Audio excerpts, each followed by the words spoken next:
Welcome to study PCS channel. सभी दोस्तों को नमस्कार। चलिए आज हम जो हमारा सेक्शन GS1 का सेक्शन फर्स्ट हम लोगों ने देख लिया था। फिर आज हम GS1 का सेक्शन सेकंड में डिस्कस करेंगे कि इसमें कौन कौन से टॉपिक आते हैं और कहाँ कहाँ से टॉपिक लिए जाते हैं। ठीक है। और आप लोग के लिए एक अनाउंसमेंट है कि आने वाले दिन में अगले हफ्ते से शायद मैं कि एक GS और GS2 और SA इनमें से किसी एक टॉपिक पे डेली बेसिस पर एक क्वेश्चन मैं कम्युनिटी सेक्शन में आपको प्रोवाइड करवा दूंगा डेली बेसिस पे, और नाइट में इस पर एक वीडियो में अपलोड करूँगा कि आंसर राइटिंग कैसे करना है और उसमें क्या क्या प्रिकॉशन हमें रखनी चाहिए, उसके अंदर जो भी इम्प्रूवमेंट की जरूरत है कि की पॉइंट का कैसे यूज़ करना है, फॉर्डर पॉइंट कैसे बनाना है, अगर हम करंट का नोट्स बना रहे हैं तो हमें किन किन चीज़ों पे ध्यान देना चाहिए और कौन कौन से इंपॉर्टेंट टॉपिक है जो हमारे करंट के लिए है, और बाकी जो भी बाहर टेस्ट वगैरह हो रहे हैं तो उन सभी चीज़ों को एनालाइज करके हम लोग एक कॉम्प्रीहेंसिव वे में मेंस की प्रिपरेशन तैयार करेंगे। और आपको लोग बता दें कि मैंने 2 बार मेंस दिया हुआ है, 66 और 68 BPSC का मेंस दिया हुआ है, 66 का मैंने इंटरव्यू भी दिया हुआ है। तो देखते हैं कि ऐसे और इन सब चीज़ों को कैसे कवर करते हैं। तो चलिए पहले आज देख लेते हैं कि ये 69 का पेपर है, तो उसको देख लेते हैं कैसे 69 में। तो सेक्शन 1 तो हम लोगों ने देख लिया था कि गवर्नमेंट ऑफ इंडिया एक्ट, इस सब से क्वेश्चन कैसे पूछे जाते हैं। ठीक है। बिरसा मुंडा से पूछा है, इंडिगो रिवोल्ट से पूछा है, पटना कलम पेंटिंग से पूछा है, डेवलपमेंट ऑफ केव और ईस्टर्न। ये जो नया ट्रेंड ऐड हुआ है 68 BPSC से, ये नया चीज़ ऐड हुआ है कि पहले इससे क्वेश्चन नहीं पूछे जाते, सिर्फ आर्ट एंड कल्चर से रिलेटेड पूछे थे, बट मेंशन है कि ancient India art and culture, तो एंसेंट इंडिया के अंदर ये सारी चीज़ें भी आ जाती है। अगला है discuss the factor of the emerging Indian national movement, how its gave direction to freedom struggle. तो देखिए इस टाइप का थोड़ा सा वेरिएशन लाया गया है BPSC के क्वेश्चन में, जैसे UPSC में क्वेश्चन पूछा जाता है उस तरीके से वेरिएशन लाया गया है। ठीक है। Analyse the development of the temple in north Indian ancient time. ये देखिए ये क्वेश्चन भी पूछा हुआ 2 बार। रविंद्रनाथ टैगोर के बारे में कि इनके जो भी थॉट्स वगैरह, इनके जो एजुकेशन पे थॉट क्या है, उसके बाद इनका जो ह्यूमैनिज्म है क्या थॉट है, तो इसके ऊपर क्वेश्चन कई बार पूछा गया है। और साथ में इनका एक नेशनलिज्म का कंसेप्ट भी है, नेशनलिज्म, तो इसके ऊपर भी क्वेश्चन पूछे हैं BPSC ने। ठीक है। अब देखिए ये है हमारा सेक्शन सेकंड। तो इसमें क्या करना है, शॉर्ट नोट्स पहला क्वेश्चन आएगा कि जो 18 नेशनल जैम्बोरिन है जो कहाँ पर हुआ था। तो ये एक देखिए छोटा सा है कि जैम्बोरिन कहाँ पर हुआ था, उसके ऊपर एक क्वेश्चन बना दिया, तो ये थोड़ा सा डिफिकल्ट रहता है कि इसके बारे में क्या चाहिए। हम लोग करंट अफेयर भी पढ़ते हैं तो इसको शॉर्ट में देखे हाँ ये जैम्बोरिन एक्सरसाइज हुआ था कहाँ पर हुआ था, बट इसको एक क्वेश्चन बना दिया। तो आप लोग को थोड़ा सा ध्यान रखना, अगर करंट भी पढ़ रहे हैं, कोई चीज़ इंपॉर्टेंट है, कुछ खास है, तो उसके बारे में थोड़ा सा पता होना चाहिए कि ये क्या है, किस लिए है, कहाँ पर ये अरेंज किया, ऑर्गेनाइज किया गया है, इसमें पार्टिसिपेंट कौन कौन है, और बेसिकली किस बेसिस पे किया गया है, किसके लिए किया गया। तो इन सारी चीज़ों को आपको माइंड में रख के नोट्स वगैरह बनाने होंगे। ठीक है। सिर्फ पॉजिटिव नेगेटिव क्या हो सकते हैं, फिर कौन कौन पार्टिसिपेंट, ये सारी चीज़ देखना। फिर है जो United nation public administration network जो है strong institution sustainable development goal, तो सस्टेनेबल डेवलपमेंट गोल 16 है, इसके बारे में पूछ लिया। तो आप लोग जैसे पता ही है कि जो हम लोग अगर UPSC BPSC की तैयारी करते हैं तो SDG जो भी 17 SDG है उन सबको हम लोग को ध्यान में रखना। इनका टारगेट है कि हमें 2030 तक इसको अचीव करना है। ठीक है। डिस्कस द सर्विस सिनेरियो, यानी कि डिलीवरी सर्विस इन सिनेरियो, थोड़ा कॉपी किया गया है उसकी वजह से ये थोड़ा सा चेंज हो गया है।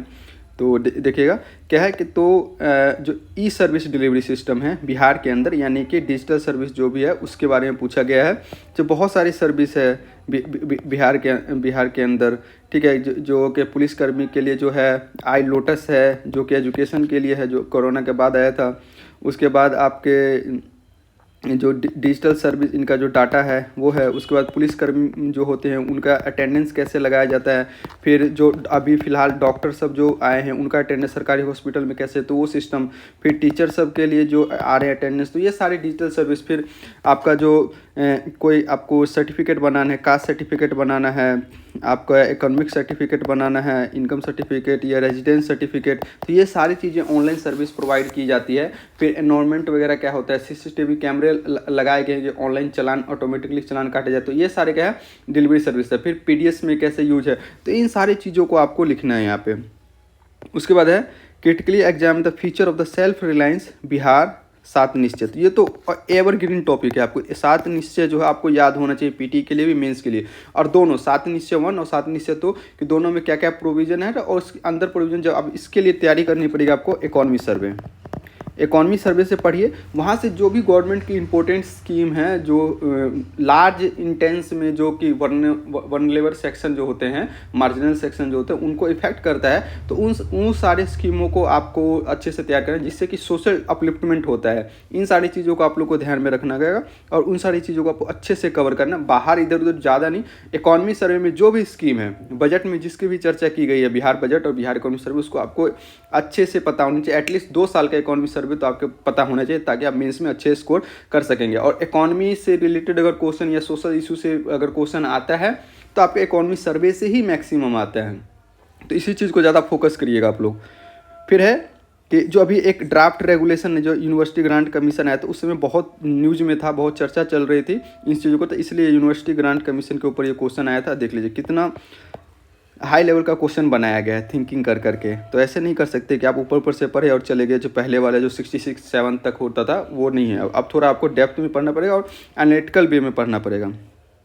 उसके बाद जैसे ये है, जो वाइस प्रेसिडेंट है रिसेंटली, जो एक डॉक्ट्रिन ऑफ बेसिक स्ट्रक्चर है, उसके देखिए डायरेक्ट नहीं पूछा है कि क्या है नहीं है, लेकिन जो न्यूज़ से उठा के एक कंफ्यूज करने के लिए कोशिश, बस इसमें हमें वही करना है कि बेसिक ऑफ स्ट्रक्चर के क्या फ़ायदे हैं, क्या नुकसान है, और ये अभी इसकी क्या इम्प्लीकेशन है, जुडिशरी कैसे इसको यूज़ कर रही है, और जो लार्जर इंटेंस जो हमारे जो सोसाइटी है उसके हित में कैसे ये काम कर रही है, तो उस चीज़ों को देखना है। नेक्स्ट है आपका trace the development modern education in Bihar.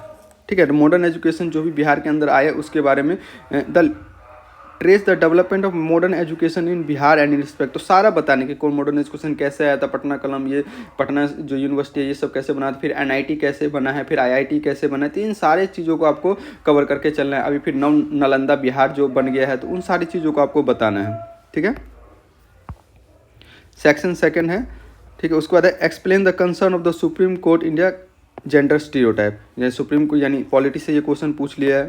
ठीक है, examine the relevance of the भारतीय नागरिक सुरक्षा संहिता, जो भारतीय नागरिक सुरक्षा संहिता जो अभी 2023 में लाए, जो 1 जुलाई 2024 से इम्प्लीमेंट हो गया है, इसके बारे में पूछा है। Role of artificial intelligence in decision making process, artificial intelligence का क्या रोल है डिसीजन मेकिंग में, इसके ऊपर। Discuss the parameter impact of global wage report, global wage report. देखिए ये GS1 का पार्ट है, लेकिन ये कहाँ पर पूछा है, नागरिक सुरक्षा संहिता किस में पूछा है ये, तो करंट सेक्शन में पूछा है आपका। ठीक है, बट इसमें क्या है, ये जेंडर स्टीरियोटाइप है। अगर देखिएगा तो सुप्रीम कोर्ट का ऑर्डर जो लेके आए ये करंट का है, लेकिन आपका ये किस में आ जाएगा, करंट और सोशियो इकोनॉमिक दोनों के अंदर आ जाएगा। GS1 और GS2 को कंबाइन करके क्वेश्चन आप पूछा जाता है। ठीक है, सिंपल नहीं कि आपको सिर्फ एक ही बेसिस पे आपको तैयार करवाया जाता है, नहीं, आपको ओवरऑल से आप अगर पढ़े हैं तो आपको GS1 और GS2 का भी आपको नॉलेज होना चाहिए, ताकि कॉम्प्रीहेंशन वे में आप एक आंसर लिख सकें। Basic provision foreign trade policy direct आया हुआ है। उसके बाद है जो मणिपुर क्राइसिस हुआ था इसके बारे में, तो ये सारी चीज़ें आई है। ठीक है, ये 69 के पेपर है। उसके बाद है जो G20 में इंडिया क्या लीडरशिप रहा, वसुधैव कुटुंबकम का जो रहा, जो हमारी थीम रही थी, तो उसके ऊपर ये क्वेश्चन है। देन है कि डेवलपमेंट ऑफ मॉडर्न एजुकेशन, ये तो थोड़ा सा रिपीट हो गया है। चलिए नेक्स्ट देखते हैं। तो ये हमारा GS1 और 68 और 69 का मैंने देखा है कि सेक्शन 2 में कैसे क्वेश्चन पूछे थे, करंट से भी क्वेश्चन रिलेटेड करके और पॉलिटी दोनों को मिला के क्वेश्चन पूछा गया है तो करंट में। ठीक है, तो यहाँ पर हम लोग देख लेते हैं कि current event and national and international event में क्या क्या तैयार करना है।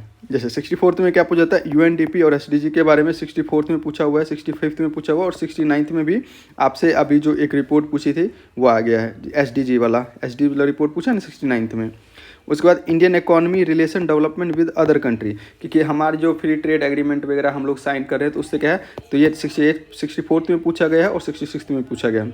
उसके बाद important organization which India play important role in geopolitics, जैसे G20, BRICS, quad, OIC, I2U2, और अभी एक अफ्रीका के साथ हो रहा है कैसर ग्रुप, उसको भी थोड़ा सा आप लोग ध्यान रख लीजिएगा कि अफ्रीका, अर्जेंटीना, इन सब के साथ एक एग्रीमेंट ही है। अभी ऑस्ट्रेलिया के साथ हमने फ्री ट्रेड एग्रीमेंट साइन किया है। तो इन सब देखिए हर साल क्वेश्चन 1 से 2 क्वेश्चन पूछा जाता है, हर साल पूछा जाता है। जैसे 69 में G20 आया था, फिर उससे पहले ब्रिक्स के बारे में पूछा था, क्वाड के बारे में पूछता है, तो हमेशा ये क्वेश्चन पूछते रहते हैं। उसके बाद India relation with neighbour country, तो नाइबर कंट्री से जो रिलेशन देखिए इंडिया हमारा क्या रिलेशन है, और एक्सचेंज जो नाइबर हैं, जैसे नेपाल, भूटान, श्रीलंका, बांग्लादेश, पाकिस्तान, चाइना, इन सब के साथ हमारा क्या रिलेशन रहता है, इसके बारे में तो क्वेश्चन पूछते हैं। साथ साथ में हमारे जो इंपॉर्टेंट अलाई है, अलाई नहीं कह सकते, हमारे इंपॉर्टेंट फ्रेंड जो है, जैसे कि USA हो गया, रसिया हो गया, इजराइल हो गया, तो इन सारे देशों के साथ हमारे क्या संबंध है, क्या क्यों, तो ये सारी चीज़ें आपको पता होनी चाहिए कि इन सारी चीज़ों पे ये सारे जो देश है, ये साउथ ईस्ट एशिया के जो नेशन है, इन सब के बारे में, जैसे अभी फिलीपीन के साथ हमारा डिफेंस एग्रीमेंट अच्छा चल रहा है, तो इन सारी चीज़ों को आप लोग कवर कीजिएगा, इस साल इंपॉर्टेंट रहेगा। फिर national current event which effect society and national development, इससे तो क्वेश्चन आता ही रहता है। 64 में पूछा गया, 69 3 क्वेश्चन, इसमें 2 क्वेश्चन, इसमें 4 क्वेश्चन पूछा हुआ है, समझ रहे हैं। तो इन सारी ये वाला सेक्शन ना बहुत इंपॉर्टेंट है सोसाइटी के लिए, जो अच्छा किया जा रहा है, सोसाइटी का जो डेवलपमेंट हो रहा है, उनको क्या क्या स्कीम हो जाता है, इसमें बहुत सारी चीज़ें रहती है कि गवर्नमेंट की इनिशिएटिव क्या हुआ है, वर्ल्ड लेवल पे क्या ऐसे कर रहे हैं, तो ये सारी चीज़ों का आप ध्यान रखिए। गवर्नमेंट पॉलिसी, यूनियन स्टेट को कोई गवर्नमेंट की पॉलिसी होती है तो उससे आपको करना है। इन्वायरमेंट रिलेटेड भी पूछा गया, 65 में, 66 में पूछा गया है। UN रोल से पूछा गया क्वेश्चन, ठीक है। 68 में आपको 2 क्वेश्चन पूछा गया है। फिर है Bihar current event, Bihar current event से एक 68 में क्वेश्चन पूछा गया है, 69 में नहीं पूछा गया, लेकिन आगे इन वाले से में क्वेश्चन पूछ सकते हैं। तो इन सारे टॉपिक को आपको अच्छे से ध्यान है। साइंस टेक जो भी करंट के अंदर रहता है, 69 में देखिए 2 आर्टिफिशियल इंटेलिजेंस पे, E-गवर्नेंस, डिजिटल पे, दोनों में क्वेश्चन पूछा हुआ है 69 के अंदर। मिसलेनियस कुछ भी कोई अलग से टॉपिक अगर एक्स्ट्रा रहता है, तो इन सारी चीज़ों को अलग देखिएगा। तो ये सारी चीज़ें हैं। तो हम लोग मिलते हैं नेक्स्ट वीडियो में, तब तक जय हिंद। तो मैंने जैसे बताया कि मैं GS1, GS2 और आपका जो ये ऐसे हैं, तो ऐसे को लेकर मैं कल या परसों हो सकता है कि मैं एक ऐसे आपको बताऊंगा कि कैसे इंटरलिंकिंग करते हैं टॉपिक को, और कैसे हमें लिंक करके अच्छे से रखना है। तो ये मेरा हिंदी में रहेगा, कुछ दिनों में मैं इसका हिंदी इंग्लिश ट्रांसलेट करके भी आप लोगों को PDF के फॉर्म में मेरा टेलीग्राम चैनल जो है स्टडी PSC, वहाँ पर मैं आपको प्रोवाइड करा दूंगा। तो मिलते हैं नेक्स्ट वीडियो में, तब